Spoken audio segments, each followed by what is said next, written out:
machita sangcola apha bafethu inebona manje kwesinye studio namhlanje sebafethu i-January transfer window seyifikile seyilapha sisheka iveke ezimbalwa ngoku and seyi-team funeke yenze i-early planning, i-early targeting.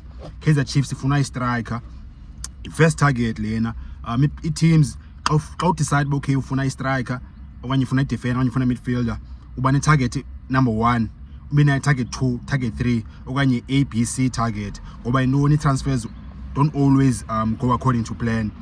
Ungayifumana i-player ngathi ewe i-club ithi hayi nge-fee yabo, but ke free transfer le player, but sithina in general ngokuba seyi-player ngathi ewe but seyi-club ingavumi nge-fee okanye i-club ivume ne-player ivume, i-agent kuseyisokolisa yabo, okanye i-player ivume yonke into but i-player ifuna i-5-year contract but wena sewuthi 3-year contract yabo. So balekile for uba intoni ube no plan A, plan B, plan C but for i-player A1 yabo.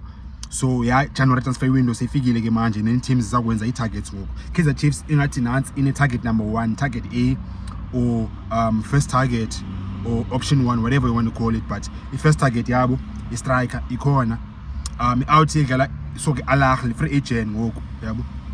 Umchita uza replace Jason bangane nomchita Jason Gonzalez Kaizer Chiefs striker. Ayidlala i-grand out idlala ikaka pha kumjida ayikabi bafethu. Umna thatha isikhathi for uba ise i-player mani dismiss, thatha isikhathi for uba ise ndi-write off i-player mna amajida because bone ndiyakwazi uba patient but kuse Gonzalez ayikho ntswimbo majida idlala ikaka kumjida.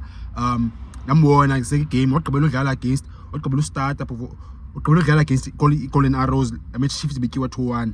Before that khange dlale for 2 matches wagqibela ustarta and wagqibela ngoku starta wadlala ne-Super Sport i-Chiefs ePolokwane ukuze i-Chiefs ityiwe 1-0 uNtseki ukhethiselwa pha.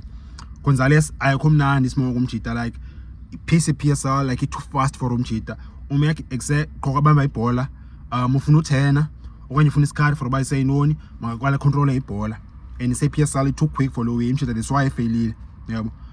Yona weqala kusemjida bengakwazi kuse ushaya i-first touch and then kusemakwazi uba quick in terms of turning okanye making a decision, and then PSL too quick for lo way umjida wafeyila ke manje and kuse uze Kaizer Chiefs on loan ibhob. So ayi problem ngako for Kaizer Chiefs problem makavaye umjida incedile futhi bakusengaveli umjida 3-year contract. So Gonzalez uyavaya amajida ubuyela apha wavela khona beze apha on loan, but kusengathi i-contract yakhe bisithi uzoba lapha until the end of the season, but because flop so much uzovaya ngoJanuary izinto xa sijonge ezibonakala ngayo. So Chiefs itargete iCongolese striker yesibini uWalter Bwayla, umjida une-experience na 28, i-center forward umjida umke Ahly ngo before qale season, so free agent. So nalapho bone izoba riskanyana because bayisemjida isikhathi angadlali yabo, but ke Chiefs ifuna ngenze replacement funeka ibe ne-striker but striker sikho. Awunokwazi ukudlala uDaide ngedwa le out uringa Shevaviri xa injured Chiefs izawuthini yabo.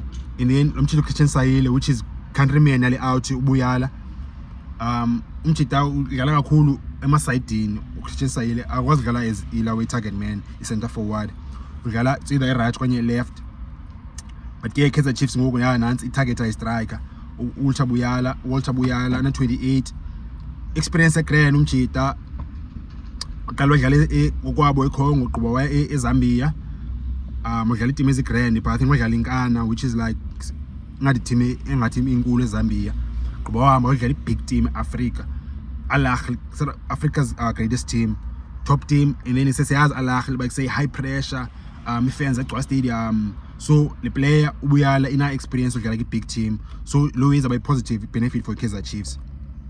Umjida wahamba ke waya on loan from Ahly indawo ezininzi, waya loan waya Turkey, waya Saudi Arabia, waya Qatar, but apho kuzo ndawo khangadlala i-team ezinkulu umjida yabo.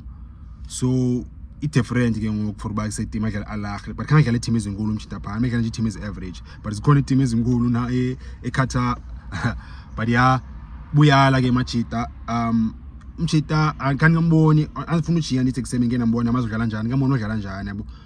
But i-reports zithi kuse-Kaizer Chiefs bone iyasondela uba kusebe masayine umjida as ilawo i-first target yayo i-center forward since evaya uGonzalez na 28 uBwayla experience egrand, and then unayo experience yodlala in foreign countries because umjita sekutravelishile ngoku for like maybe more than 5 years. Una experience iyakwazi ba say uadapta ngoku to different environment, different languages, so uzaba feel even more comfortable ngoku South Africa because umjita usuka indawo is more challenging bone Egypt, Middle East, so angafika pa Kaizer Chiefs at least adapt more quicker.